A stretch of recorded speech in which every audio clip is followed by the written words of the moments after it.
You know, Chris, another episode that really sticks out to me that we had such a great time is when we went up to the Watauga River up in Elizabethton, Tennessee. We had a great time up there. That's always, you know, we go up there a few times every year. Yeah. We've been doing that for many years. You longer than me, but a couple times a year we go up and we fish that whole area. It was a special trip.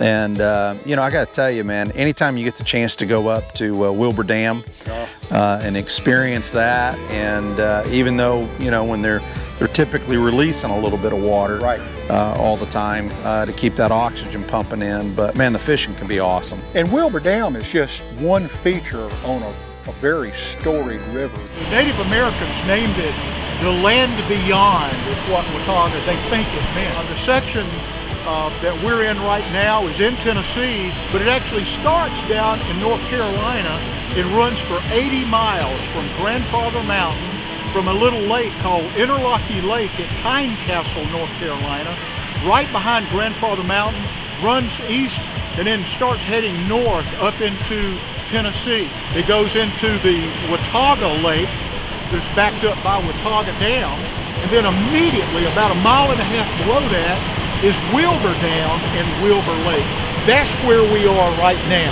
And then 10 miles below us, it goes past Elizabethton, and just beyond that goes into Boone Lake and joins the South Holston River.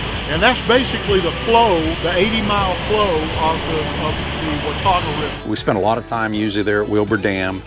Great dry fly fishing if you catch it right. Yep. A lot of fish in there. A lot of big fish. It's amazing. A lot of people have hung up on the Holston River just north of there a few miles. But I tell you what, the Watauga is every bit as good a fishing river for me personally as the Holston is, maybe even better. We fish it all the way down to the confluence there, where to downtown. Yeah, where the Doe River where the Doe River comes in, and all the way down to Sycamore Shoals. One of the interesting things about this confluence of the Doe River with the Watauga River is just downstream is an area called Sycamore Shoals.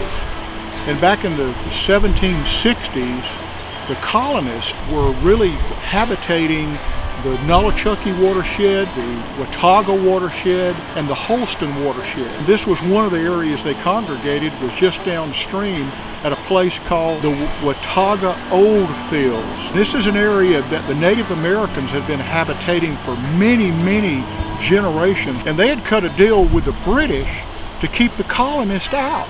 And eventually they cut deals, you know, during and after the Revolutionary War to actually buy the land from the Cherokee Indians. And so there's a lot of history here at the confluence of these two rivers. I really like fishing that downtown Doe River area because, you know, you can fish, have a great time, and then jump off the river and be in a pub or a restaurant, drinking a beer, eating a good meal, you know, just feet from the river. The thing on that trip that got me, probably the highlight for me, was that brown trout. That was one of the prettiest brown trout I've ever seen. Look at that fish. Look at the red on it right there. You know, the one thing about going up to that area that is always fascinating is when we go out to Beaver Dam Creek. Beaver Dam Creek is a special place. It is for me, because there's some little small tributaries that feed in, and that's where I got my first wild slam, was up at Beaver Dam Creek.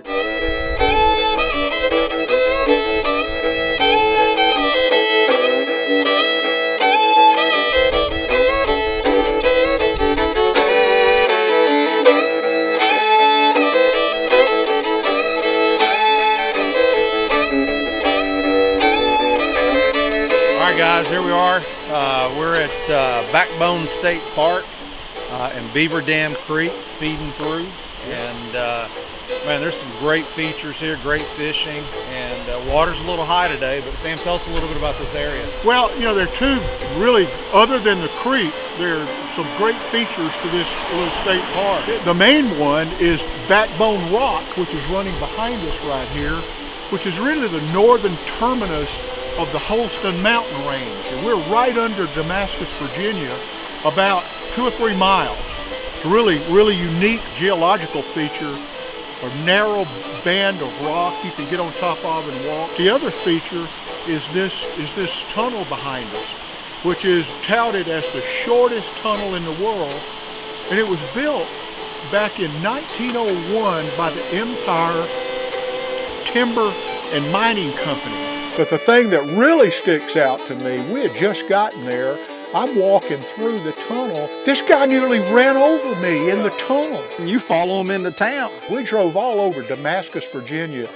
We found a lot of vans, but we couldn't find that van that had the writing on the back that we'd memorized, as he was leaving. That was one of those episodes where, once again, boy, we were fighting some rain, a lot of high water. This is your favorite kind of fishing, high water. Yeah, it's my favorite kind. I never can find the fish, but we're going to try today. Chris, I'm thinking as high as the water is on Beaver Dam Creek today, it's a fully a foot and a half, 2 feet up from all this rain. The fish they're obviously not going to be over there in the current. Right. They're going to be over here in this eddy more than likely, holding in the calm water. Let's try to fish these eddies all the way back down to the bridge. And if we hadn't done any good by that time, I think we need to pull the plug on it and head back up to the Watauga.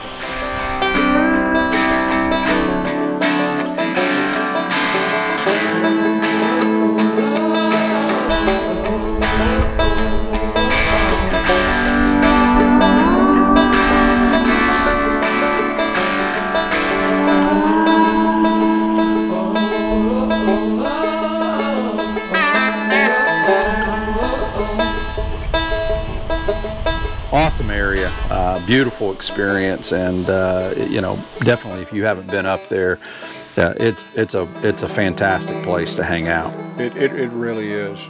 This segment of Wild Bearings Outdoors is brought to you by Green Man Brewery.